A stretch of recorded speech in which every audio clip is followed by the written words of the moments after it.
evening, visitors. Welcome to the library again. I am looking at my stream deck and I don't think it understands that shield mode is off.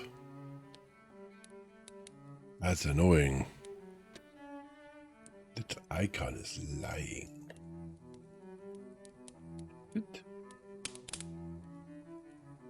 Yeah, that's supposed to be off. I think Seribot messes up the stream deck icon. I wonder if I can fix that through StreamBot or something. Apparently, if some automation happens behind the scenes, obviously, Stream Deck is can't really be expected to pick that up. I don't think. I think that'd be not a reasonable expectation. So that's okay. That's okay. We had a good dinner tonight. A new one. The flavor of the spray is ruining it in my mouth, but Valana made what quesadillas, right? She fried some seasoned mincemeat or ground beef, depending on where you're from. Threw in some mozzarella, and then fried it all up in a pan, and it was stinking hot, but it tasted good. This was dinner. Where was my list? My list of things. My idea thoughts. Today, I got around to vacuuming the pre-filter on our air purifier. A number of years ago, here in Western Canada, we had a very brutal fire. If you've paid any attention at all to like the environments in America, Canada, and Australia, I'm not sure about how this is affecting the rest of the world, but these three countries are the most prominent in my memory when it comes to fires, as a direct consequence of climate change, right? I think that's indisputable by now, obviously. And the thing is, when that first fire came through, I remember being at the university that I work at now. We were sitting in a little area having a coffee break, and there was like a glass, well, not a ceiling, I guess, but an angled wall. It was a little sort of viewing area, and you could see outside, kind of like windows at 45 degrees for a little seating area, right? Very nice place to have a little break. And it was 9 a.m., and it was dark as midnight in summer. We are noticeably affected by the tilt of the earth when it comes to seasons here, and we have long summer days and short winter days, right? So it was summer, and it was 9 a.m. and it was pitch dark outside. It was fascinating. The rest of the day was an orange glow, and this was a consequence of particulate matter in the atmosphere around us due to fires blowing smoke through our city. It was a very dramatic moment. Very much, oh, this has never happened before. Why is it still dark? The sky is falling, and literally in this case, the sky kind of did fall. There are other cooler moments related to like fog and low cloud.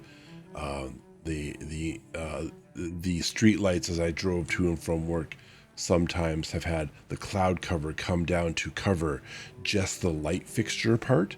So you have these glowing orbs of luminescence through a very stark cutoff point, a boundary of cloud. It was really, really cool.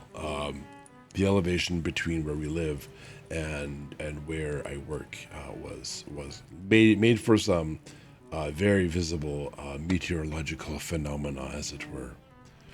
But the years since that first major fire in our town here, the fires have been kind of brutal, right? The province has suffered a fair bit, and it has almost developed a culture of my fires are worse than your fires, and look how much smoke I'm dumping onto other nations across the ocean, and you can watch it go across on satellite footage. And while that's cool and all, it does have real impacts on real people, and that is a really, really kind of really bad sometimes. But one of those effects was on myself. Not dramatic, life-threatening, but certainly with my respiratory tract.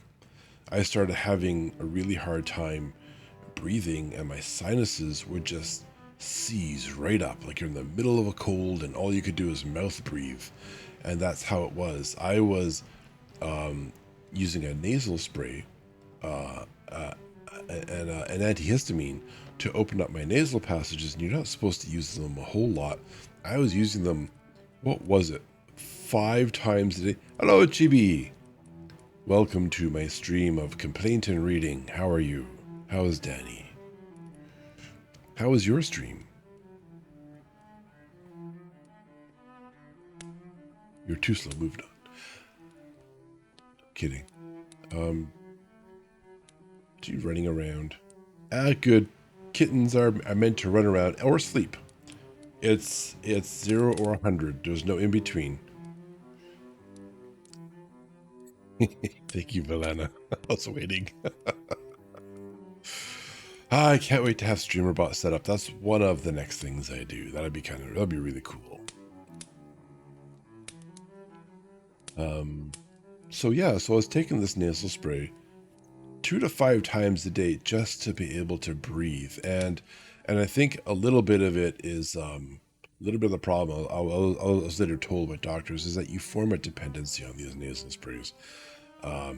So they tried switching me to a steroid. There's a steroid version, which I guess doesn't have the dependency issue, but really I had to take that regularly, and then there was I was on a prescription, so there was a delay there, and eventually ended up just going back under the normal ones that had the same problem. It didn't matter where I was, outside, at home, at work. Work claimed to have the best filtration for the air in the whole world, and they literally you could taste the air in the corridors as you walk down the building, so it was kind of nasty business. The air was very thick and flavorful these days. But we have solved this problem, largely speaking. Now, since then, fire or no fire, I now have this problem. This is like a triggering event, I guess. And we now have an air purifier, a 3-stage air purifier. It plugs into the cold air return on the furnace, and we had the furnace upgraded and modified so that the fan, we could turn the fan on or off as needed. So we just run the fan all the time, even if we're not heating this way. We don't have an air conditioner. That would kind of like be the other side of the puzzle piece, and that would be awesome to get, but we don't have that one yet. But we have this air purifier, and we can just filter the air in the house nonstop all day, every day. And the 3-stage filter, there's a first stage, which is called the pre-filter. This is like a fabric, you will, a net that catches large particulate matter. In our house, that's called kitty hair, fur balls shed, and all this shedding goes into the cold air return and gets captured by the pre-stage. The second stage is a grid with a bunch of pins on it that ionizes the air passing over it with like through an electric field. This ionizes the particles, which then are captured by the third stage, which is a very thick sort of, imagine a honeycomb, a white honeycomb, a disc, or like slate, right? And it's about like 3 or 4 inches thick. And it's just a bunch of honeycombs. It's really weird to look through it, because if you look through it, where your eyes are straight on, you can see through it. But around that hole, and they're very tiny holes, like a few millimeters wide, you start being unable to see through the holes. You see the sides of the holes. So you have this weird visual effect, kind of as a white distortion around a few holes that you can see through. I think it's kind of neat. It might not be neat, but ever since installing this, and like these are not disposable filters. You have to clean these. So today I ran the vacuum cleaner over the pre-stage to pull out all the kitty hair, and I put it back in. We do that every 2 months now, and the second and third stage filters we clean 6 months. They're on a 6-month period, and basically we can just run water over the third stage one.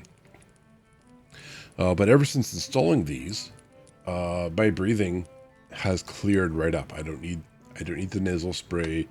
Um, it doesn't get itchy. And I don't suffer breathing obstruction when we go out for a day. If we go out a couple times or we go somewhere, we bring the nasal spray. We bring we could bring decongestants, antihistamines, because it starts up again. So, so I have great evidence that this thing that I purchased does work and is making my life more comfortable. And you gotta love that when you see evidence of that actually working. So that's pretty cool. I love it. I love it. We also bought a hairdryer so that when we do clean the third stage, I soak it in water, I spray it out. We have a detachable shower head, and so I spray out the dirt. You can't spray all the different types, but this particular model you can spray with water. Clean that out, then put it over the sink, and we use a hair dryer to force the air out of all the little cavities. You imagine those tiny little cavities, they hold on to water like, you know, like something that clings to another thing really a lot. There's probably a really good line there and I missed it. And yeah, take notes. But we can take this air dryer. We have like a little attachment that turns it into a little, like a little flat area. You know, like maybe like vacuum cleaners have that like narrow suction thingy. This is like a narrow blowy thingy. And we just kind of run that over the top. It just forces all the air out. And then you put it back into the furnace and you let it run, but you don't plug it in because you have to plug it in to get it to work. But of course, it's full of water now, and water bad for electricity, as was sort of alluded to in Chibi's stream earlier today with a little penny and the best use case of a turbocharger for USB phones and stuff. Ugh, that is TikTok, man. How are there still any TikTok users alive? I don't understand. Haven't they all just Darwined themselves out of existence by now? Suction and blowing. Okay, we're back to sucking and blowing. Got it. It's a force of the air. So you stick it in the furnace for a day or two, and you have the fan going, and that makes sure that the water is dried out and evaporated. You can stir it up again. It's fairly easy, I suppose. I'm not sure what alternatives are like, but that's fairly functional. Yeah, is good. Is good times.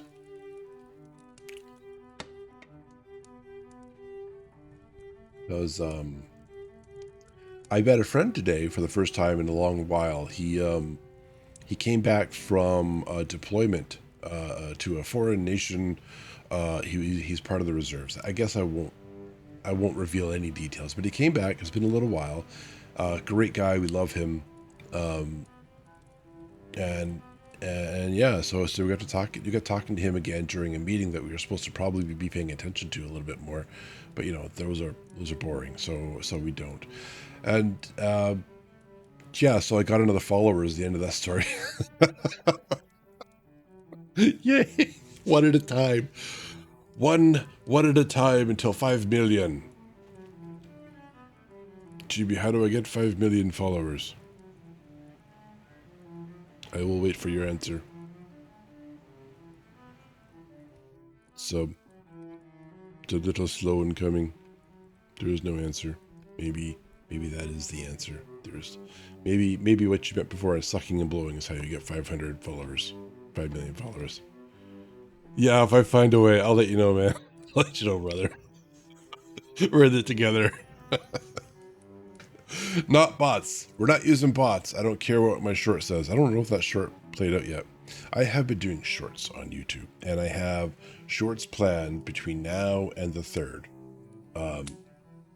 Kind of like scheduled to come out. I don't have one for one day, but that's like a gaming day, and I have a gaming night coming up before that, so I figured I could probably squeeze one out there too. Or if not, I'm at least putting a stream out. I do have one short in particular.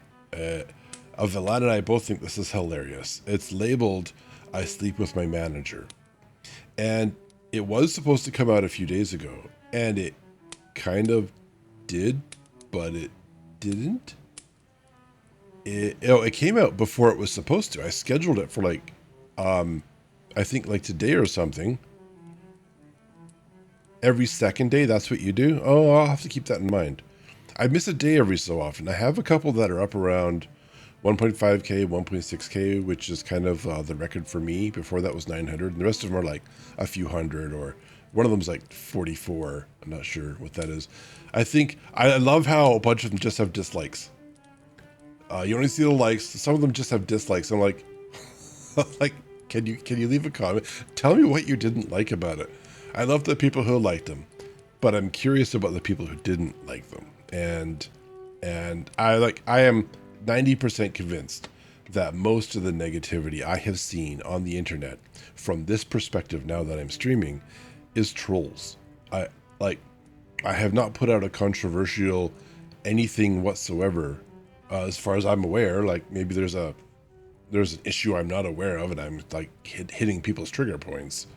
But I might try every second. Do you do like? Have you tried like multiple per day? Because I'm definitely getting more than what every second do. Mind you, I'm basically just I'm posting like excerpts from streams and readings and stuff. I don't think people like reading. They definitely like the games. I understand more now why VTubers game a lot. It's what the platform wants, and as much as you want to like diversify from gaming, like you can't not game. I guess you have to do some gaming. I think I kind of that's what my interpretation of the platform so far, right? Because yeah, I'm looking at, well, at least the YouTube short platform anyhow. Didn't have enough time to look through the VODs and upload them for that amount. Yeah, yeah. My workflow's getting better. I'm having a lot of fun learning DaVinci and looking up little tricks and stuff. I want to do a thing and it's not obvious how, so you can look it up and go, oh, okay, that's how you do that. I got into keyframes and animations last night. I was doing a short, and Valana make some comments, and I want to like post. Okay, here's her first comment that fades into view, and then when she says another one, I want it to expand, and I want to expand vertically and also to the right, as the next thing she said was longer, and at first it was like, okay, she before she said something, it was slowly expanding as I did the keyframe kind of after she said the thing. And so it was slowly exposing the previous comments. I didn't want to do that. Not that there's anything wrong with them. That's just how I wanted it to look. So I had to add extra keyframes, and that was, at least eventually figured it out. Yeah. Cool. My next stream, I think I'm going to play Dune. I think my gaming streams are going to be Dune Awakening. I had a lot of fun. We're going to be doing, we're going to start building a base, I think, assuming I have sufficient resources. I've had a death.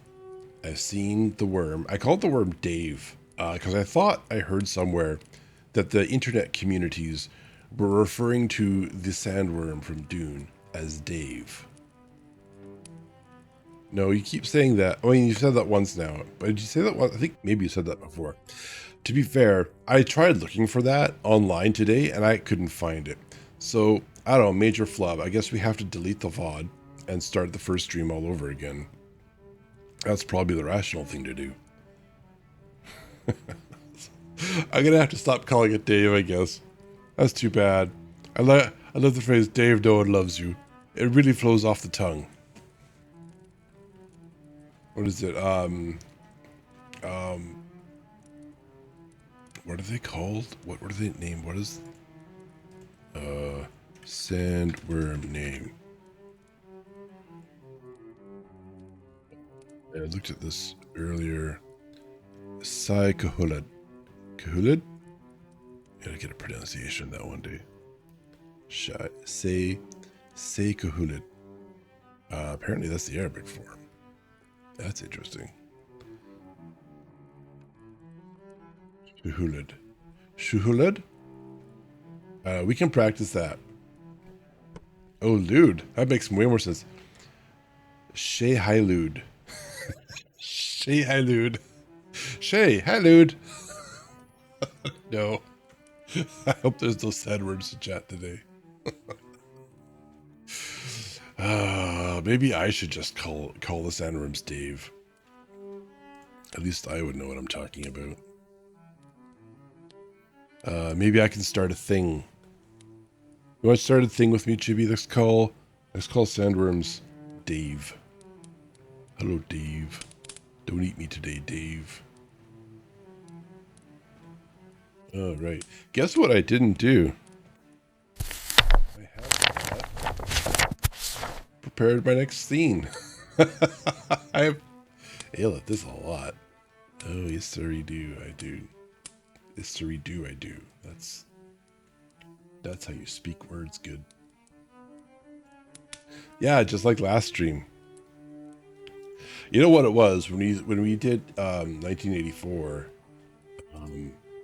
We had the one book for what, 5 streams. It kind of did be a thing where I didn't have to do anything. Can I do that? And oh, I I changed the wrong thing. All right, cool, awesome. But I know what it is now. Browse. We're gonna put the poster up on the wall. There we go, the proper poster. Now the reading book. Here we go. Just a quickie little update. I go gather a different book from the shelf.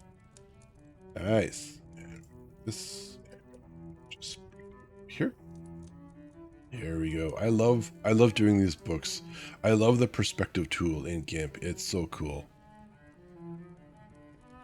Very, very cool. All right. The first book we are going to read tonight, I can just find it here, is The Six Swans. We'll follow up after that with Snow White. And Valana, after our last stream, we kind of blew through a lot of Edgar Allan Poe stories. We're going to do The Golden Goose, probably, / if we have time at the end of the stream. Or at the end of Snow White. Snow White is a bit of a longer one, so we shall see. Meantime, The Six Swans, I think we'll get started in the next few seconds here.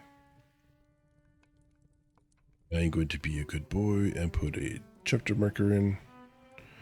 Hopefully that's correct now. Last stream, all the chapter markers, apparently I hadn't updated the names correctly and had weirdly named markers all over the place. The Six Swans, a fairy tale by the Brothers Grimm.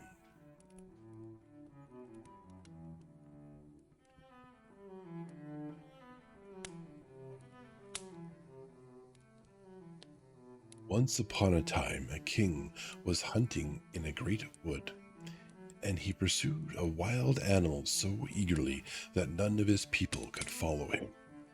When evening came, he stood still, and looking around him, he found that he had lost his way, and seeking a path, he found none.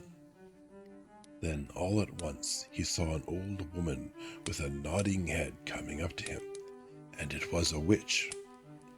"My good woman," he said, "can you show me the way out of the wood?" "Oh, yes, my lord king," answered she. "Certainly I can. But I must make a condition, and if you do not fulfill it, you will never get out of the wood again, but die there of hunger." "What is the condition?" asked the king. "I have a daughter," said the old woman, "who is as fair as any in the world, and if you will take her for your bride and make her queen, I will show you the way out of the wood." Small price, I guess. The king consented, because of the difficulty he was in, and the old woman led him into her little house, and there her daughter was sitting by the fire. She received the king just as if she had been expecting him. And though he saw that she was very beautiful, she did not please him, and he could not look at her without an inward shudder. Nevertheless, he took the maiden before him on his horse, and the old woman showed him the way, and soon he was in his royal castle again, where the wedding was held. The king had been married before, and his first wife had left 7 children, 6 boys and 1 girl, whom he loved better than all the world, and he was afraid the stepmother might not behave well to them, and perhaps would do them some mischief. He took them to a lonely castle, standing in the middle of a wood. That's an interesting response. I love you. Get out of my life.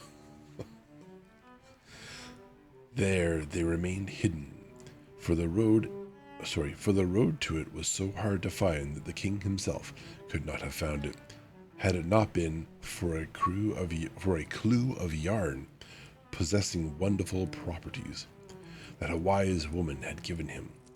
When he threw it down before him, it unrolled itself and showed him the way.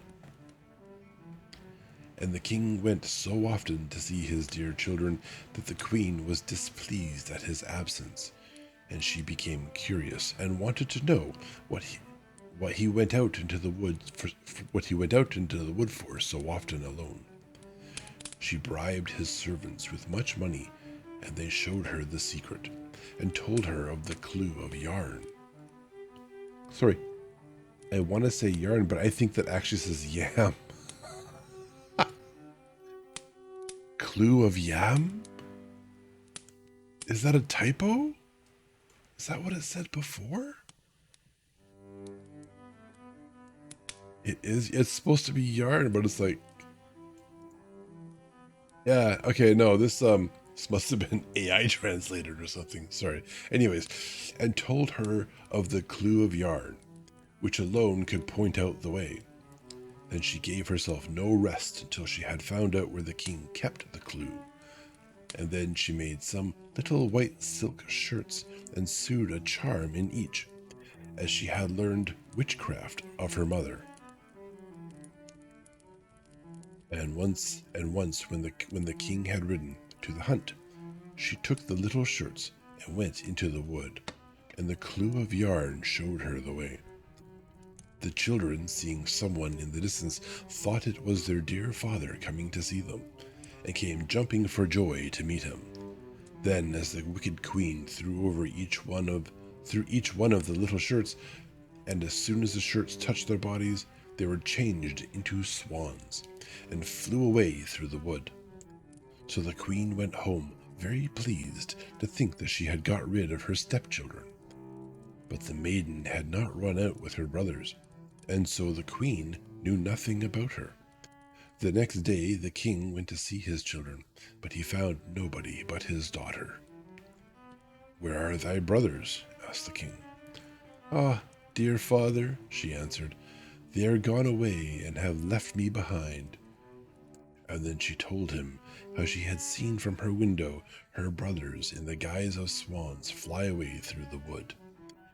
And she showed him the feathers which they had let fall in the courtyard, and which she had picked up.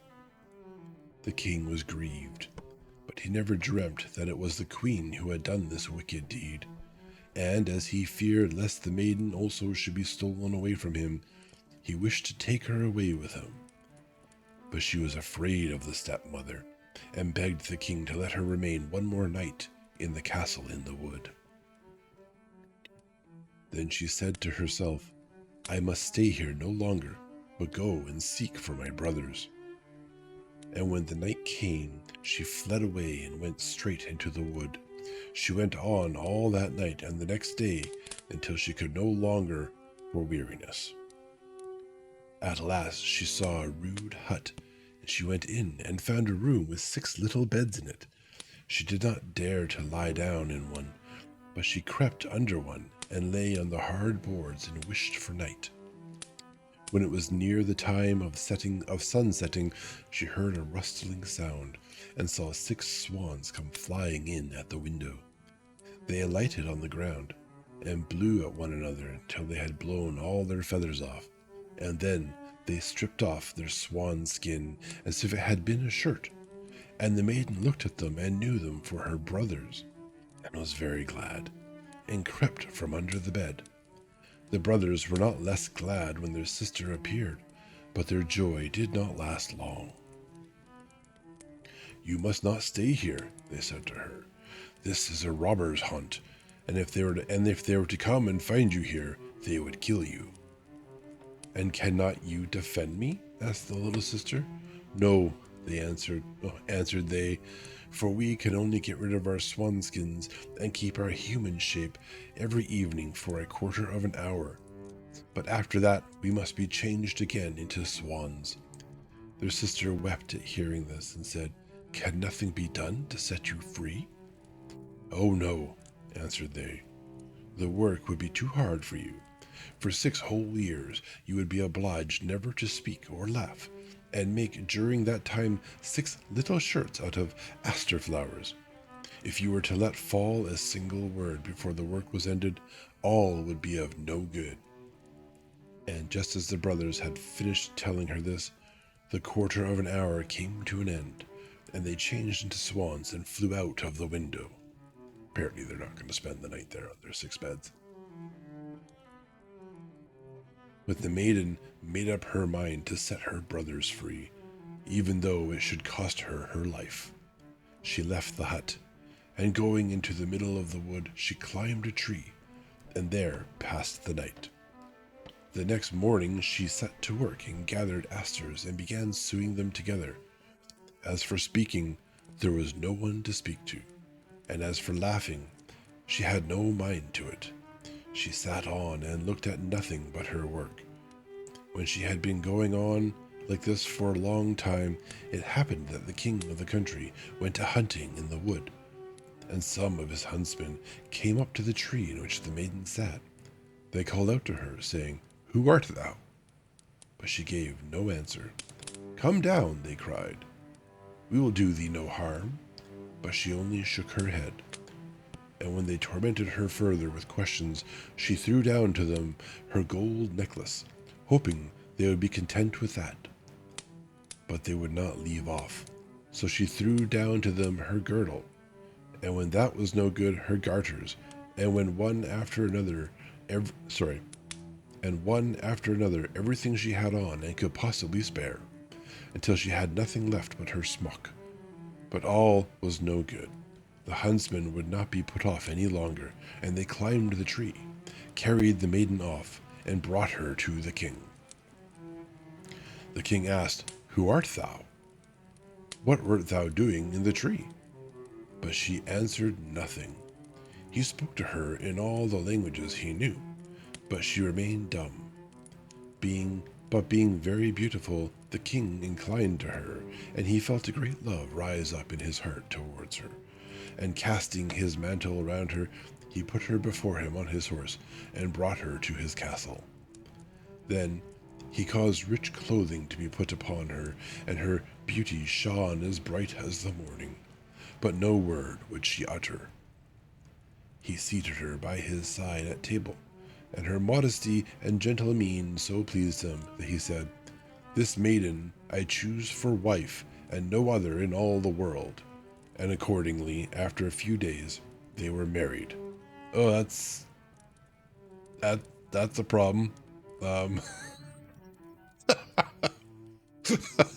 um, uh, I guess he thought his daughter was dead, at least, like, or gone forever. She did not consent. No, also she is his daughter.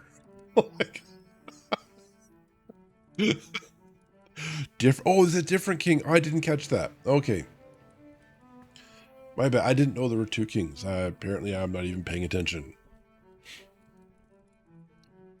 Okay, yeah, now you're confusing me, Banana, and you're confusing the story. I choose to believe the worst case scenario that this is indeed her father, and that somehow he doesn't recognize her. It's been a very long time, you see. Oh dear. But the king had a wicked mother, who was displeased with the marriage and spoke ill of the young queen. Okay, maybe it is a different. Yeah, maybe it is a different. Who knows where the maid can have come from, she said. And not able to speak a word, she is not worthy of a king. After a year had passed, the queen brought her first child into the world. The old woman carried it away and marked the queen's mouth with blood as she lay sleeping. Then she went to the king and declared that his wife was an eater of human flesh. the king would not believe such a thing, and ordered that no one should do her any harm. And the queen went on quietly sewing the shirts and caring for nothing else. The next time that a fine boy was born, the wicked stepmother used the same deceit. The king would give no credence to her words, for he said, "She is too tender and good to do any such thing. And if she were not only dumb and could justify herself, then her innocence would be as clear as day." When for the third time the old woman stole away the newborn child and accused the queen, who was unable to say a word in her defense, the king could do no other but give her up to justice, and she was sentenced to suffer death by fire. Yeah, it's the writer's fault. The day on which her sentence was to be carried out was the very last one of the 6th year of the years during which she had neither spoken nor laughed, to free her dear brothers from the evil spell. The 6 shirts were ready, all except one, which wanted the left sleeve, and when she was led to the pile of wool, she carried the 6 shirts on her arm, and when she mounted the pile, and the fire was about to be kindled all at once, she cried aloud, for there were 6 swans coming flying through the air, and she saw that her deliverance was near, and her heart beat for joy. The swans came close up to her with rushing wings, and stooped around her so that she could throw the shirts over them. And when that had been done, the swan skins fell off them, and her brothers stood before her in their own bodies, quite safe and sound. But as one shirt wanted the left sleeve, so the youngest brother had a swan's wing instead of a left arm. They embraced and kissed each other, and the queen went up to the king, who looked on full of astonishment, began to speak to him, and to say, "Dearest husband, now I may dare to speak and tell you that I am innocent and have been falsely accused." And she related to him the treachery of the stepmother, who had taken away the 3 children and hidden them. And she was reconciled to the king with great joy, and the wicked stepmother was bound to the stake on the pile of wood and burnt to ashes. And the king and queen lived many years with their 6 brothers in peace and joy. I hope they sent a message to, like, her dad, say, "Hey, by the way, still alive, still good, saved your sons." Maybe that should be a thing. This was neat. This was nice. I like this little story. It's very simple. I see why it's an appropriate children's story, but it's not like cringy children's story. I appreciate that. My throat's feeling really good too. Maybe we might just continue on. I am noticing these stories. If I also remember the one from Edgar Allan Poe, the last paragraph does a lot of work. The pacing all of a sudden ramps up, and they cover a lot of territory in the last paragraph. It's like, it reminds me of essays in high school, right? You remember those where the teacher says, "You have 1,000 words, write all the details in," and you get up to like 800, 850 words, and you're like, "Oh, I still have half the information to put in here." And then just cram it all in the next like 100 words. Maybe that's just me.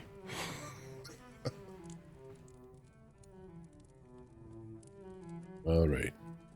Chapter marker. Snow White, another fairy tale by the Brothers Grimm. I did not know that. I had no idea, actually, I guess, who wrote Snow White until Valana said, "Hey, by the way, here's a Brothers Grimm fairy tale," and it was Snow White. I'm like, no, this is not. Is this real? And apparently here we are, and yes, it is. Snow White. It was the middle of winter, and the snowflakes were falling like feathers from the sky, and a queen sat at her window working, and her embroidery frame was of ebony. And as she worked, gazing at times out on the snow, she pricked her finger, and there fell from it 3 drops of blood on the snow. And when she saw how bright and red it looked, she said to herself, "Oh, that I had a child as white as snow, and red as blood, and as black as the wood of the embroidery frame."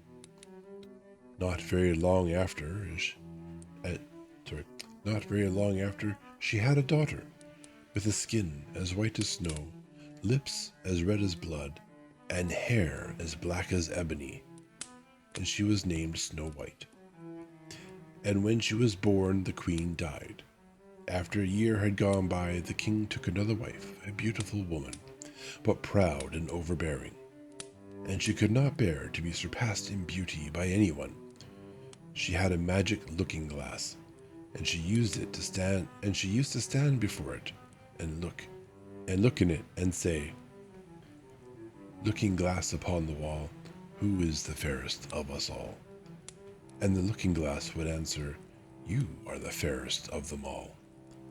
And she was contented, for she knew that the looking glass spoke the truth. Now, Snow White was growing prettier and prettier, and when she was 7 years old, and she was as beautiful as day, far more so than the queen herself. So one day, when the queen went to her mirror and said, "Looking glass upon the wall, who is the fairest of us all?" it answered, "Queen, you are full fair, 'tis true, but Snow White fairer is than you." Notice how many step-parents are like the villains in these. I guess telling and unfair to good, honest step-parents. This gave the queen a great shock, and she became yellow and green with envy, and from that hour her heart turned against Snow White, and she hated her.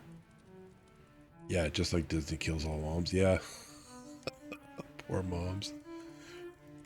And she hated her. And envy and pride, like ill weeds, grew in her heart, higher every day, until she had no peace day or night. At last she sent for a huntsman and said, "Take the child out into the woods, so that I may set eyes on her no more. You must put her to death, and bring me her heart for a token." The huntsman consented, and led her away. But when he drew his cutlass to pierce Snow White's innocent heart, she began to weep, and to say, "Oh, dear huntsman, do not take my life. I will go away into the wild wood, and never come home again." And as she was so lovely, the huntsman had pity on her, and said, "Away with you then, poor child." For he thought wild animals would be sure to devour her, and it was as if a stone had been rolled away from his heart when he spared to put her to death. Just at that moment, a young wild boar came running by, so he caught and killed it, and taking out its heart, he brought it to the queen for a token, and it was salted and cooked, and the wicked woman ate it up, thinking that there was an end of Snow White. I'm gonna say I don't know anatomy of animals, but I'm gonna bet you a boar heart is larger than a human heart, especially that of a child. And it probably tastes a lot better. Not that I would know. Now, when the poor child found herself quite alone in the wild woods, she felt full of terror. It was a small boar, yeah. Even of the very leaves on the trees, and she did not know what to do for fright. Then she began to run over the sharp stones and through the thorn bushes, and the wild beasts after her, but they did her no harm. She ran as long as her feet would carry her, and when the evening drew near, she came to a little house, and she went inside to rest. Everything there was very small, but as pretty and clean as possible. There stood the little table, ready laid and covered with a white cloth, and 7 little plates, and 7 knives and forks and drinking cups. By the wall stood 7 little beds, side by side, covered with clean white quilts. Snow White, being very hungry and thirsty, ate from each plate a little porridge and bread, and drank out of each little cup a drop of wine, so as not to finish up one portion alone. After that she felt so tired that she lay down on one of the beds, but it did not seem to suit her. One was too long, another too short, but at last the seventh was quite right, and so she lay down upon it, committed herself to heaven, and fell asleep. When it was quite dark, the masters of the house came home. They were 7 dwarfs, whose occupation was to dig underground among the mountains. When they had lighted their 7 candles, it was quite light in the little house. They saw that someone must have been in it, as everything was not in the same order in which they had left it. The first said, "Who has been sitting in my little chair?" The second said, "Who has been eating from my little plate?" The third said, "Who has been taking my little loaf?" The fourth said, "Who has been tasting my porridge?" The fifth said, "Who has been using my little fork?" The sixth said, "Who has been cutting with my little knife?" The seventh said, "Who has been drinking from my little cup?" Then the first one, looking around, saw a hollow in his bed, and cried, "Who has been lying on my bed?"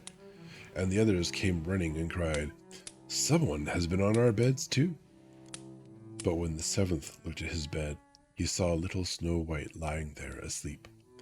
And he told the others, who came running up, crying out in their astonishment, and holding up their 7 little candles to throw a light upon Snow White. "Oh goodness, so gracious," they cried. "What beautiful child is this?"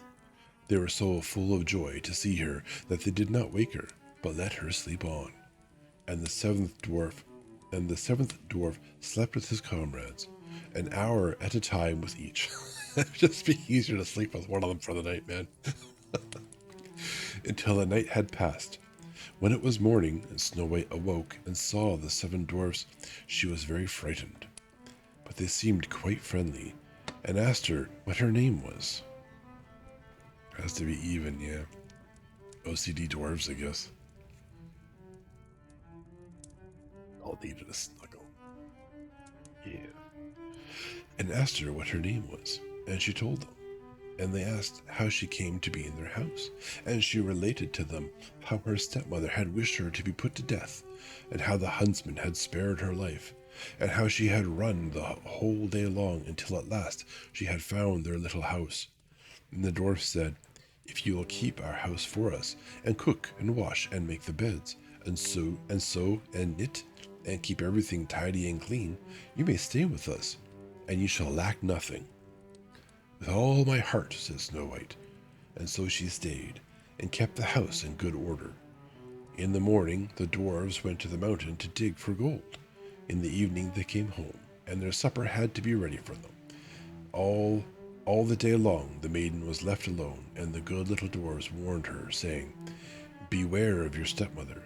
She will soon know you are here, and let no one into the house." Now the queen, having eaten Snow White's heart as she supposed, felt quite sure that now she was the first and fairest, and so she came to her mirror and said, there could have been a paragraph break there. That's what the queen said. She was talking to the author. "Looking glass upon the wall, who is the fairest of us all?"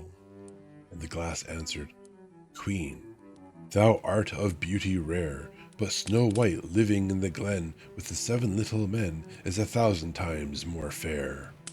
Wild Looking Glass just spilled the beans. Then she was very angry, for the glass always spoke the truth, and she knew that the huntsman must have deceived her, and that Snow White must still be living. "Yeah, Doctor, why don't you mirror? Yeah, damn mirror."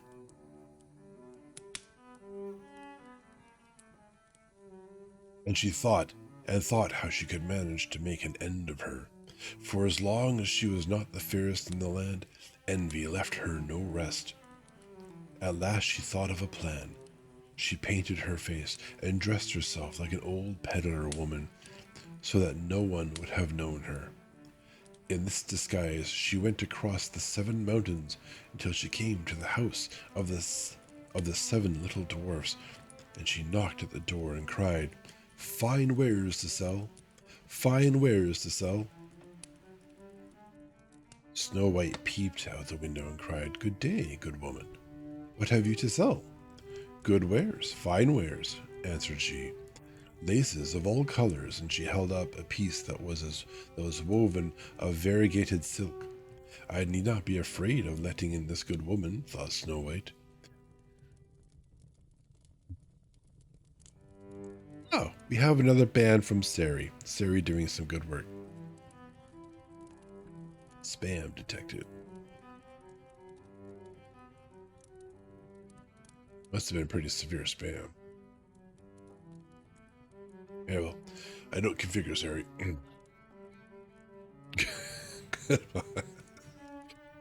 Okay, where were we? Fine wares to sell. Okay, good wares. Laces of all colors. Okay, thought Snow White. So Snow White believes that this is a safe person to let into the house because identity theft isn't a thing yet. And she unbarred the door and bought the pretty lace. "What a figure you are, child," said the old woman. "Come and let me lace you properly for once." Snow White, suspecting nothing, stood up before her and let her lace her with the new lace. But the old woman laced so quick and tight that it took Snow White's breath away, and she fell down as dead. Now you have done with being the fairest," said the old woman as she hastened away. Not long after that, towards evening, the 7 dwarfs came home, and were terrified to see their dear Snow White lying on the ground, without life or motion. They raised her up, and when they saw how tightly she was laced, they cut the lace in two. Then she began to draw a breath, and little by little she returned to life. When the dwarfs heard what had happened, they said, "The old peddler woman was no other than the wicked queen. You must beware of letting anyone in when we are not here." And when the wicked woman got home, she went to her glass and said, That's some wicked shibari. "Looking glass against the wall, who is the fairest of us all?" And it answered as before, "Queen, thou art of beauty rare, but Snow White living in the glen with the 7 little men is 1,000 times more fair." When she heard that, she was so struck with surprise that all the blood left her heart, for she knew that Snow White must still be living. But now, said she, "I will think of something that will be her ruin." And by witchcraft she made a poisoned comb, and then she dressed herself up to look like another different sort of old woman. And she went across the 7 mountains and came to the house of the 7 dwarfs, and knocked at the door and cried, "Good wares to sell, good wares to sell." Like, at least use a different line. Snow White looked out and said, "Go away, I must not let anybody in." "But you are not forbidden to look," said the old woman, taking out the poisoned comb and holding it up. It pleased the poor child so much that she was tempted to open the door. And when the bargain was made, the old woman said, "Now, for once your hair shall be properly combed." Poor Snow White, thinking no harm, let the old woman do as she would. But no sooner was the comb put in her hair than the poison began to work, and the poor girl fell down senseless. "Now, you paragon of beauty," said the wicked woman, "this is the end of you," and went off. Yeah, so it's just oxygen to pride for a few hours. That'd be, maybe she could draw like a little breath, like enough. If we had to justify it, like, we don't think we have to justify it. Sure. And that ribbon, man, it's a brutal ribbon. Where are we?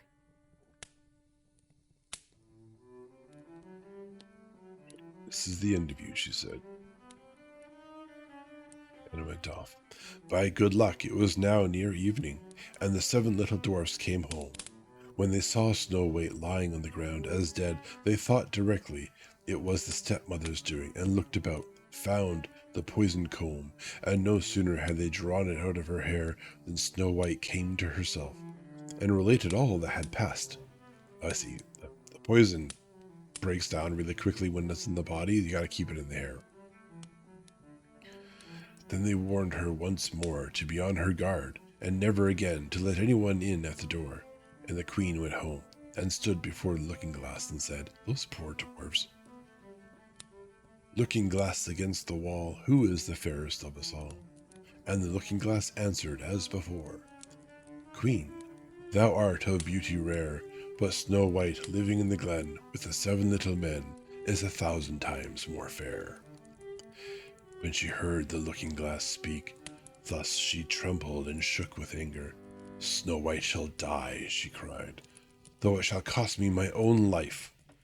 And then she went to a secret lonely chamber where no one was likely to come, and there she made a poisonous apple. It was beautiful to look upon, being white with red cheeks, so that anyone who should see it must long for it, but whoever ate even a little bit of it must die. When the apple was ready, she painted her face and clothed herself like a peasant woman, and went across the 7 mountains to where the 7 dwarfs lived. And when she knocked at the door, Snow White put her head out of the window and said, "I dare not let anybody in. The 7 dwarfs told me not to." "All right," answered the woman. "I can easily get rid of my apples elsewhere. There, I will not give you one." "No," answered Snow White, "I dare not take anything." "Are you afraid of poison?" said the woman. Like just like telling yourself. "Look here, I will cut the apple in 2 pieces. You shall have the red side. I will have the white one." For the apple was so cunningly made that all the poison was in the rosy half of it. Snow White longed for the beautiful apple, and as she saw the peasant woman eating a piece of it, so she could no longer refrain, but stretched out her hand and took the poisoned half. But no sooner had she taken a morsel of it into her mouth than she fell to the earth as dead. And the queen, casting on her a terrible glance, laughed aloud and cried, "As white as snow, as red as blood, as black as ebony, this time the dwarfs will not be able to bring you to life again." And when she went home and asked the looking-glass against the wall, "Who is the fairest of us all?" at last it answered, "You are the fairest now of all."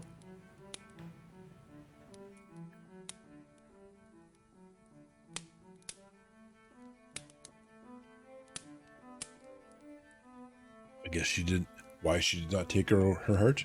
She probably didn't need the token anymore, right? The token was proof that the hunter had killed Snow White. That's my interpretation, anyways. Plus, it's a big, messy job to cut someone's heart out. You notice the queen isn't resorting to things like, swords or something. Then her envious heart had peace, as much as an envious heart can have. The dwarfs, when they came home in the evening, found Snow White lying on the ground, and there came no breath out of her mouth, and she was dead. Just go to this. Yeah, the 7 mountains might not be terribly big. You can have small mountains. Plus, she probably had a carriage ride halfway there. She is the queen. Gotta get an Uber.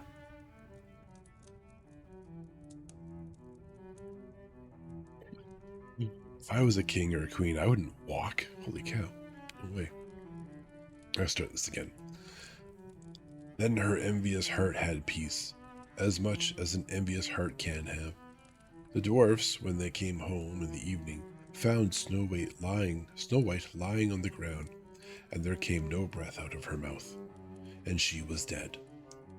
They lifted her up, sought if anything poisonous was to be found, cut her laces, combed her hair, washed her with water and wine, but all was of no avail. The poor child was dead, and remained dead. Then they laid her on a bier, and she sat. Then they laid her on a bier, and sat all 7 of them around it, and wept and lamented 3 whole days. And then they would have buried her, but that she looked still as if she were living, and with her beautiful blooming cheeks.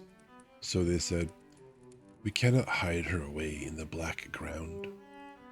and as they had made a coffin of clear glass, so as to be looked into from all sides, and they laid her in it, and wrote in golden letters upon it her name, and that she was a king's daughter. Then they set the coffin out upon the mountain, and one of them always remained by it to watch. Man, that's some dedicated people. And the birds came too, and mourned for Snow White, first an owl, then a raven, and lastly a dove. Now for a long while Snow White lay in the coffin and never changed, but looked as if she were asleep. Yeah, keep watch over her now. I don't know, like, to be fair, Valana, all they were telling her to do was not talk to someone through the door, and she kept doing it. Like, she knew she was, under attack. She knew that, like, her witness protection program had been violated, and that the person knew where she was, and she just kept answering the door. Like, you can only do so much. Yeah, she needed supervision, but they didn't really know that. I mean, like, there's no therapist. There's no, like, they're just dwarves. They're little dwarves, as was emphasized so many times. Right, where the hell was I? They said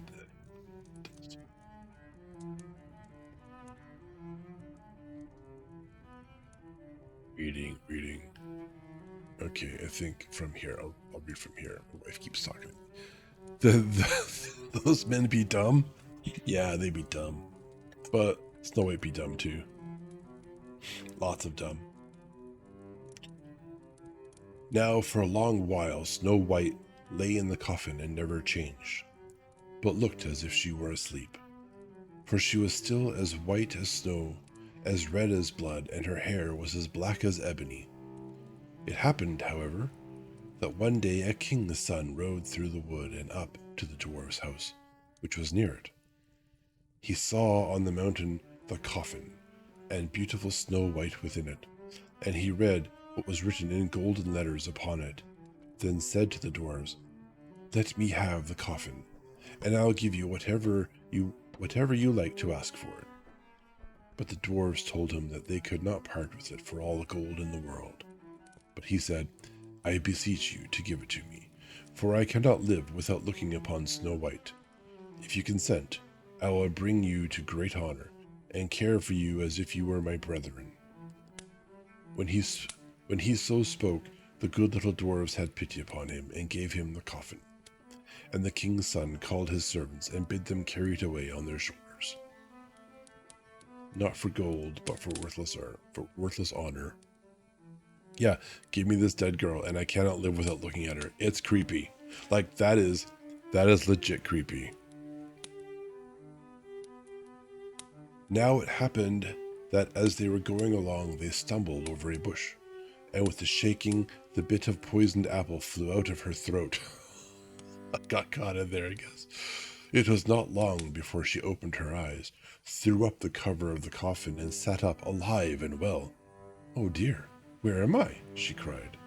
The king's son answered, full of joy, "You are near me." "You are near me." Creepy. And relating all that had happened, he said, "I would rather have you than anything in the world. Come with me to my father's castle, and you shall be my bride." And Snow White was kind, and went with him. And their wedding was held with pomp and great splendor, but Snow White's wicked stepmother was also bidden to the feast. And when she had dressed herself in beautiful clothes, she went to her looking-glass and said, yeah, there are major consent issues here, right? That's kind of problematic. Herself in beautiful clothes, and went to her looking-glass and said, "Looking-glass upon the wall, who is the fairest of us all?"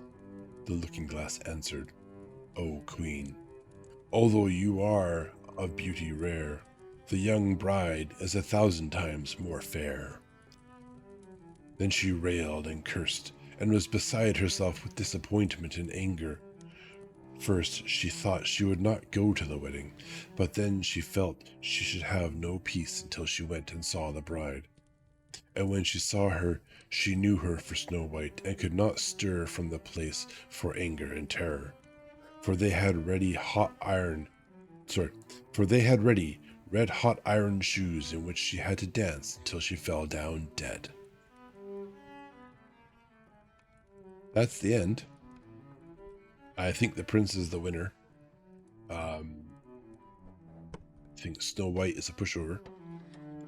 I think the queen needed therapy, not red hot iron shoes. But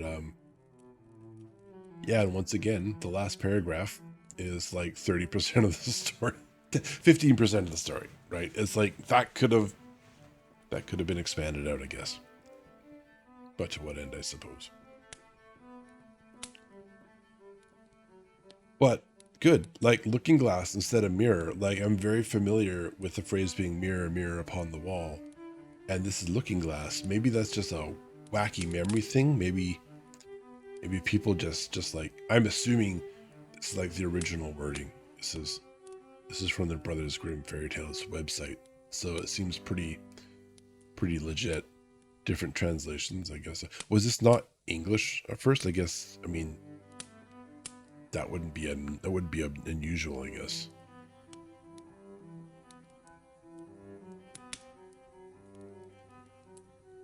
Where did that come from? It's English German? Okay, so the Grimm brothers were German, I suppose. Great, Tim. Yeah, we're gonna take a little break. I'm gonna get up, walk around a little bit. We'll come back and we'll get stuck into the Golden Goose at that. So thank you very much. I will see everybody in a few minutes. And we're back. Got up, walked around a little bit, had a little bit of a talk. Bio break. Important to have these things. You get old. Okay, the next one, the third one we're gonna watch. I only listed two in my notices, but yeah, as we discovered last time, these don't last very long. They are short stories. Short stories are short stories, so that's by definition, actually, which is cool. So we are gonna follow up with the Golden Goose. It's only, I have 12 p.m. for myself. I'm good for at least an hour or two. See what we have. Apparently Valana went and found another one, little known story called Little Red Riding Hood.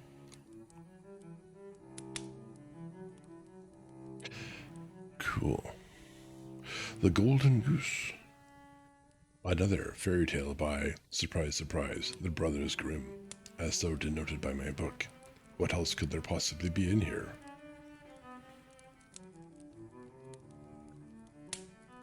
There was a man who had 3 sons, the youngest of whom was called the Simpleton, and was despised, laughed at, and neglected on every occasion. It happened one day that the eldest son wished to go into the forest to cut wood, and before he went his mother gave him a delicious pancake and a flask of wine, that he might not suffer from hunger or thirst. That's thoughtful. When he came into the forest, a little old grey man met him, who wished him good day, and said, "Give me a bit of cake out of your pocket, and let me have a drink of your wine. I am so hungry and thirsty." But the prudent youth answered, "Give you my cake and my wine? I haven't got any. Be off with you." And leaving the little man standing there, he went off. Then he began to fell a tree, but he had not been at it long before he made a wrong stroke, and the hatchet hit him in the arm, so that he was obliged to go home and get it bound up. That was what came of the little grey man. Afterwards, the second son went into the wood, and the mother gave to him, as to the eldest, a pancake and a flask of wine. The little old grey man met him also, and begged for a little bit of cake and a drink of wine. But the second son spoke out plainly, saying, "What I give you I lose myself, so be off with you." And leaving the little man standing there, he went off. The punishment followed, and he was chopping away at the tree. He hit himself in the leg so severely that he had to be carried home. Apparently he went with servants, I guess. Then said the simpleton, "Father, let me go for once into the forest to cut wood." And the father answered, "Your brothers have hurt themselves by doing so. Give it up. You understand nothing about it." But the simpleton went on begging so long that the father said at last, "Well, be off with you. You will only learn by experience." The mother gave him a cake. It was only made with water and baked in the ashes, and with it a flask of sour beer. When he came into the forest, the little old gray man met him and greeted him, saying, "Give me a bit of your cake and a drink from your flask. I am so hungry and thirsty." And the simpleton answered, "I have only a flour and water cake and sour beer, but if that is good enough for you, let us sit down together and eat." Then they sat down, and as the simpleton took out his flour and water cake, it became a rich pancake, and his sour beer became good wine. Then they ate and drank, and afterwards the little man said, "As you have such a kind heart, and share what you have so willingly, I will bestow good luck upon you. Yonder stands an old tree. Cut it down, and at its roots you will find something." And thereupon the little man took his departure. The simpleton went there, and hewed away at the tree, and when it fell he saw, sitting among the roots, a goose with feathers of pure gold. He lifted it out and took it with him to an inn, where he intended to stay the night. The landlord had 3 daughters who, when they saw the goose, were curious to know what wonderful kind of bird it was, and ended by longing for one of its golden feathers. The eldest thought, "I will wait for a good opportunity, and then I will pull out one of its feathers for myself." And so, when the simpleton was gone out, she seized the goose by its wing, but there her finger and hand had to stay, held fast. Soon after came the second sister, with the same idea of plucking out one of the golden feathers for herself, but scarcely had she touched her sister than she also was obliged to stay, held fast. Lastly came... Sorry, I scrolled and I lost it. Lastly came the third, with the same intentions, but the others screamed out, "Stay away! For heaven's sake, stay away!" But she did not see why she should stay away, and thought, "If they do so, why should not I?" You can't see that your sisters have just been standing there for who knows how long. They ain't having fun. And went towards them. But when she reached her sisters, there she stopped, hanging on with them. And so they had to stay all night. No bathroom breaks. The next morning, the simpleton took the goose under his arm and went away, unmindful of the 3 girls that hung on to it. The three had always to run after him left and right, wherever his legs carried him. In the midst of the fields they met the parson who, when he saw the procession, said, "Shame on you, girls, running after a young fellow through the fields like this." And forthwith he seized hold of the youngest by the hand to drag her away. But hardly had he touched her when he too was obliged to run after them himself. Not long after the sexton came that way, and seeing the respected parson following at the heels of the 3 girls, he called out, "Ho, your reverence! Whither away so quickly? You forgot that we have another christening today." And he seized hold of him by his gown, but no sooner had he touched him than he was obliged to follow on too. As the 5 tramped on one after another, 2 peasants with their hoes came upon them from the fields. No. 2 peasants with their hoes came up from the fields, and the parson cried out to them and begged them to come and set him and the sexton free. But no sooner had they touched the sexton than they had to follow on too. And now there were 7 following the simpleton and the goose. I guess the simpleton doesn't know they're there, perhaps? Or he's just too simple to care, perhaps. By and by they came to a town where a king reigned, who had an only daughter who was so serious that no one could make her laugh. Therefore the king had given out that whoever should make her laugh should have her in marriage. The simpleton, when he heard this, went with his goose and his hangers-on into the presence of the king's daughter, and as soon as she saw the 7 people following, always one after the other, she burst out laughing, and seemed as if she could never stop. And so the simpleton earned a right to her as his bride. But the king did not like him for his son-in-law, and made all kinds of objections, and said he must first bring a man who could drink up a whole cellar of wine. The simpleton thought that the little gray man would be able to help him, and went out into the forest. And there, on the very spot where he felled the tree, he saw a man sitting with a very sad countenance. The simpleton asked him what was the matter, and he answered, "I have a great thirst, which I cannot quench. Cold water does not agree with me. I have indeed drunk up a whole cask of wine. What good is a drop like that?" Then said the simpleton, "I can help you. Only come with me, and you shall have enough." He took him straight to the king's cellar, and the man sat himself down before the big vats, and drank and drank, and before a day was over, he had drunk up the whole cellar full. Okay, that's like a trip to the hospital. The simpleton again asked for his bride, but the king was annoyed that a wretched fellow called the simpleton by everybody should carry off his daughter, and so he made new conditions. He was to produce a man who could eat up a mountain of bread.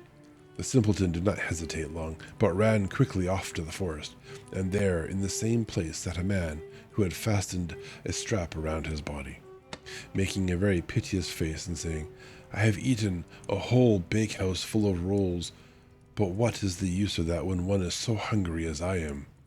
My stomach feels quite empty, and I am obliged to strap myself together that I may not die of hunger." The simpleton was quite glad of this, and said, "Get up quickly and come along with me, and you shall have enough to eat." He led him straight to the king's courtyard, where all the meal in the kingdom had been collected and baked into a mountain of bread. The man out of the forest settled himself down before it and hastened to eat, and in one day the whole mountain had disappeared. Then the simpleton asked for his bride a 3rd time. The king, however, found one more excuse, and said he must have a ship that should be able to sail on land or on water. "So soon," said he, "as you come sailing along with it, you shall have my daughter for your wife." The simpleton went straight to the forest, and there sat the little old gray man with whom he had shared his cake, and he said, "I have eaten for you, and I have drunk for you. I will also give you the ship, and all because you were kind to me at the first." Then he gave him the ship that could sail on land and on water, and when the king saw it, he knew he could no longer withhold his daughter. The marriage took place immediately, and at the death of the king, the simpleton possessed the kingdom and lived long and happily with his wife. Yeah, that king is, he wasted resources on petty grievances. He constantly changed the goalposts, right? That's the thing. I think similar to 1984, this kind of has some political relevancies for today, I suspect. Funny that. Haha, funny. And once again, we have that, like that last paragraph was like 2.5 lines on what I have here. And it starts out, the marriage took place immediately, the king died, and he lived happily ever after as the king. That's a big story. All of these stories can have sequels. Hey, Valana, you said you sent me another one. That was in Discord, I presume. I have to go on my social medias. Social platforms. I use a service called Workona. Great service. I pay for this one so I can have more flexibility with it, but it's essentially a tab organizer. I use Vivaldi, so like if I only ever used Vivaldi, it would be a waste of money. I think because I think Vivaldi has a very similar product, one that I could work out, one that I could probably work with. But I work across platforms and yeah, so it's really convenient, super convenient. Let's see, we have. Where is the Valana? The Valana is the here. Okay, copy link address. Open in other browser where my stories are open. Oh, look. It's Little Red Riding Hood. Okay, close social media page. Back to social media manager thing. Okay. That's right. I don't have a social media manager. It's one of my tasks I still have yet to do. I want to do that one. Okay then. Last story for the night, I think. Little Red Riding Hood. Once again, a fairy tale by the Brothers Grimm. Oh, there's an audio clip. Maybe I could just play the audio clip. I could take a break. What the hell's the fun in that, though? Little Red Riding Hood. Once upon a time, there was a sweet little girl. Everyone who saw her liked her, but most of all her grandmother, who did not know what to give the child next. Once she gave her a little cape made of red velvet, because it suited her so well, and she wanted to wear it all the time. She came to be known as Little Red Riding Hood. One day her mother said to her, "Come, Little Red Riding Hood, here is a piece of cake and a bottle of wine. Take them to your grandmother." They all drink wine, apparently. "She is sick and weak, and they will do her well. Mind your manners and give her my greetings. Behave yourself on the way, and do not leave the path, or you might fall down and break the glass, and then there will be nothing for your sick grandmother." Little Red Riding Hood promised to obey her mother. The grandmother lived out in the woods, a half hour from the village. When Little Red Riding Hood entered the woods, a wolf came up to her. She did not know what a wicked animal he was, and was not afraid of him. "Good day to you, Little Red Riding Hood." "Why, thank you, wolf." "Where are you going so early, Little Red Riding Hood?" "To grandmother's." "And what are you carrying under your apron?" "Grandmother is sick and weak, and I am taking her some cake and wine. We baked yesterday, and they should give her strength." "Little Red Riding Hood, just where does your grandmother live?" "Her house is a good quarter hour from here in the woods, under the 3 large oak trees, and there's a hedge of hazel bushes there. You must know the place," said Little Red Riding Hood. The wolf thought to himself, "Now there is a tasty bite for me. Just how are you going to catch her?" Online safety children, yeah. Then he said, "Listen, Little Red Riding Hood, haven't you seen the beautiful flowers that are blossoming in the woods? Why don't you go and take a look? And I don't believe you can hear how beautifully the birds are singing. You are walking along as though you were on your way to school in the village. It is very beautiful in the woods."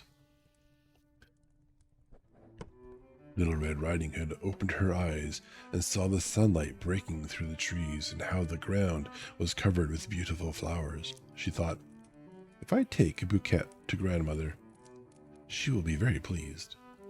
Anyway, it is still early, and I'll be home on time." And she ran off into the woods looking for flowers. Each time she picked one, she thought that she could see an even more beautiful one a little way off, and she ran after it, going further and further into the woods.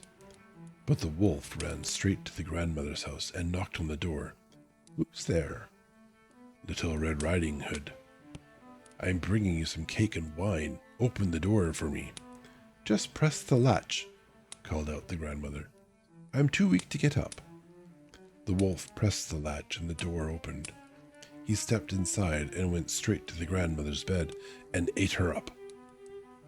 Then he took her clothes, put them on, and put her cap on his head.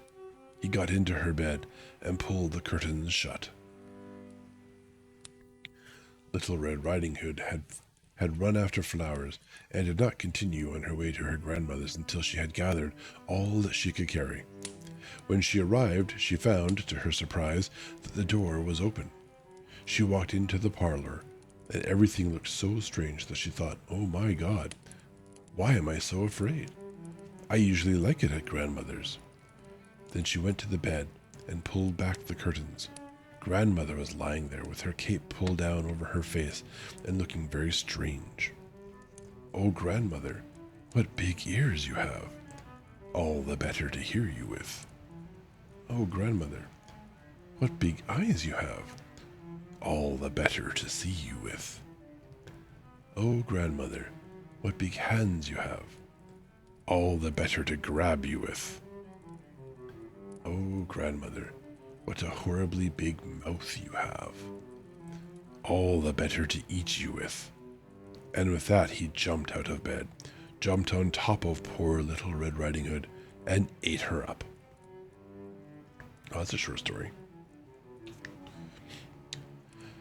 As soon as the wolf had finished his tasty bite, he climbed back into the bed, fell asleep, and began to snore very loudly.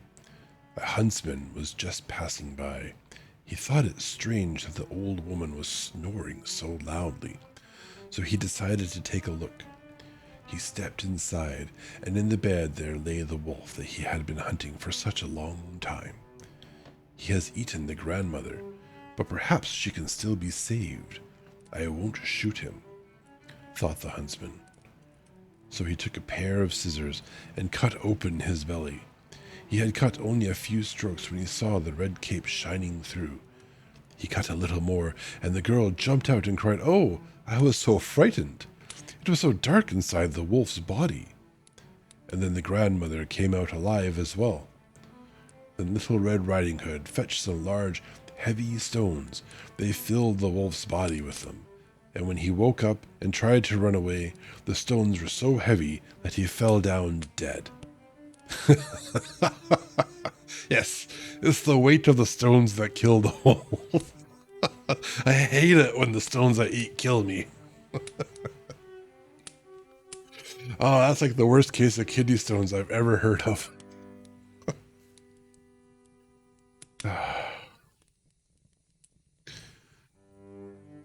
Yeah, not the surgery by scissors. No, so like the surgery by scissors, or like the being swallowed and in the intestinal tract of a mammal with an acidic gut. Yeah, none of that hurt the people inside.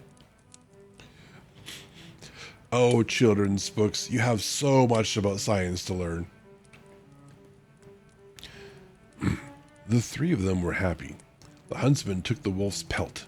The grandmother ate the cake and drank the wine that Little Red Riding Hood had brought, and Little Red Riding Hood thought to herself, "As long as I live, I will never leave the path and run off into the woods by myself if Mother tells me not to."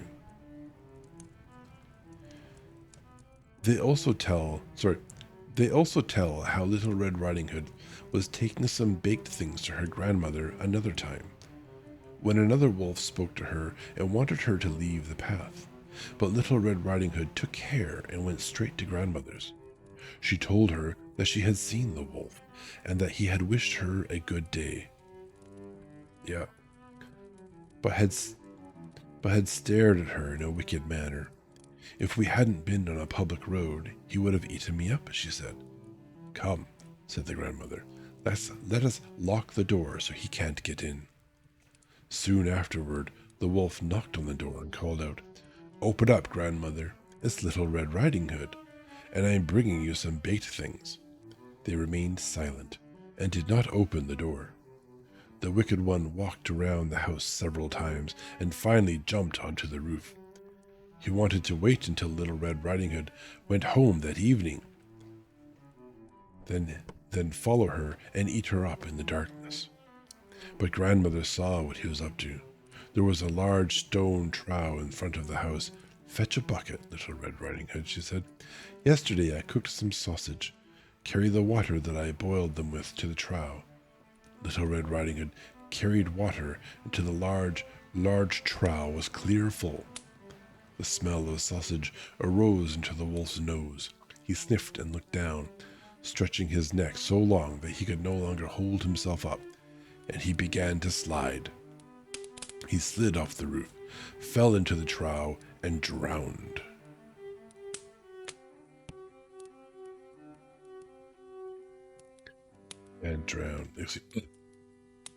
And Little Red Riding Hood returned happily and safely. I guess wolves can't swim or stand up.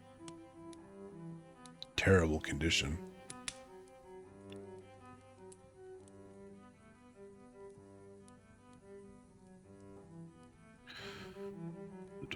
Well, that was a short one, and that's fine. I guess that was the perhaps an alternate version, a sanitized version, I suppose. It's quite interesting. I think I've heard many times people describe older fairy tales and such as being quite grim and gory, scary, and we tell these things that are in any other context would really kind of be considered perhaps horror, and like in this case gore. But no, it's a children's tale, so obviously there's nothing wrong with it. There are no nightmares. There's no nightmare fuel here, right? Make a little picture book. Color it in primary colors. Bright and cheerful. It's a bright and cheerful, operation surgery on a wolf's stomach. Yeah, could have just killed the wolf. I'm not trying to sympathize with the perpetrator here, but that's kind of bean. Yeah. Very awesome. Well, it's 6:30. It's a little early, but we have told 4 stories. I think that's quite sufficient. Thank you. And how did he not wake up? Well, that's obviously anesthesia. Like, clearly they just forgot to talk about that part. Yeah, that's what happened.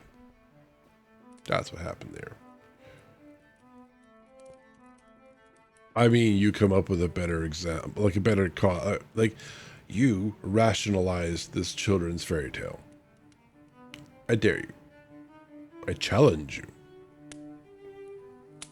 Exactly. Silence. Not due to lag magic. That's not a rationalization. That's a cop-out. And you know it. You are a game master and a dungeon master. You know damn well what magic is for. Alright. Our next stream is in 2 days. I will be playing Dune Awakening. I want to get back to Wilds at some point, but I don't know when I will. I think we've hunted all the monsters. So I guess I'll wait for title updates to come out to get back to that and see how much fun that is. I do want to grind a lot more, but I think Dune Awakening is like, I guess I'm in my honeymoon period with Dune Awakening. It's a lot of fun. So we are going to, I think the next thing we're doing is building a house or like a base, right? And not a big one, because I've been told, well, I've done some research and I found out the area we're in now is totally the noob area, and we won't stay here long, so we'll be moving on from it quite quickly, I suppose. But we'll explore a couple of those features and items. I might also try using my controller. I don't have my new mouse yet. I'm expecting it by, when is like the 4th of September? So by the end of next week, I hope, is the general idea. So anytime between now and then it can show up. That'd be cool. If it does, yeah, we'll see. Maybe I'll stick to the mouse. But the right click of my current mouse is just really sticky sometimes, and that's what you parry with. And I took quite a bit of damage. So we'll see how that goes. I might switch to controller. I might not. Until then, everyone who has stuck around this long, thank you very much for watching. I hope you enjoyed the listen. Please don't forget to return your materials to the shelves before you leave, and remember to be kind to one another.